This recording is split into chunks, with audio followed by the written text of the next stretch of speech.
Et bonjour tout le monde pour cette paracha de Shoftim. Alors au début, la Torah avertit les Chachamim qu'à Shochad, le pot de vin, l'argent corrupteur, oui, il s'élève du vrai Chachamim. Il fausse les yeux des Chachamim. La Gemara va dire, qu'est-ce que Chachamim? Chachamim la Torah. Même quelqu'un qui a étudié la Torah complètement, le shochat, l'argent, une faveur, peut le corrompre.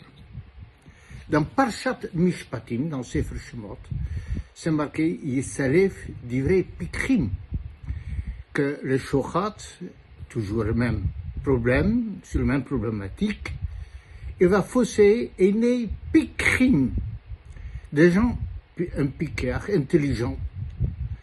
Alors, pourquoi une fois intelligente et une fois chachamim, un sage de la Torah? Alors, pikrim, c'est une personne qui a intelligence d'ivrei chulim, d'ivrei olam, des choses profanes. Alors, le Gaon de Vilna nous dit, donc, un chacham, on peut le corrompre, même un sage de la Torah. Pas intentionnellement. C'est tellement subtil qu'il ne se rend pas compte. Un piqueur, une personne intelligente, profane, un juge laïque, pareil. Donc, en tire le Gaon de Vilna, pour être complètement immune à ça, il faut être et chacham et piqueur. Il faut et être sage de la Torah, et aussi affirmer dans les choses mondaines, dans les choses du monde profane laïque. Ça, c'est le Gaon de Vilna. Alors la question, c'est, mais pourquoi les deux? Alors il explique, parce que à travers un pasouk, dans Mishlei, où ce n'est Ani Chochma Shechanti Orma. Moi, je suis Chochma, et j'ai résidé dans le Orma. Alors Orma, c'est le piqueroute, c'est l'intelligence, mais là, sur un autre ton, rusé, la malice, la question qu'on avait, c'est, mais pourquoi est-ce que la Torah en soi, ça ne suffit pas? Et maintenant, on dit que le Chokhmah, il va avec la malice, avec le ruse. Alors, est-ce qu'un Chacham de la Torah doit être rusé? Est-ce qu'il doit avoir la malice? Tout ça, ça ne sonne pas comme on le comprend. Au contraire, tamim tiyeh Hashem Elokecha, tu dois être entier, tamim, je dirais naïf, simple avec Hashem. La réponse, elle est comme ça.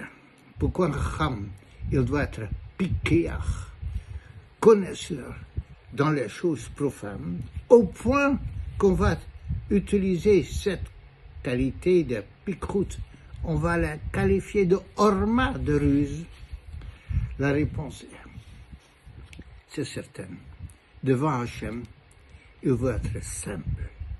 Mais le Chacham, le grand sage, il doit faire un din Torah. Et les parents, et n'importe qui, on est confronté au monde. Un din Torah, un jugement.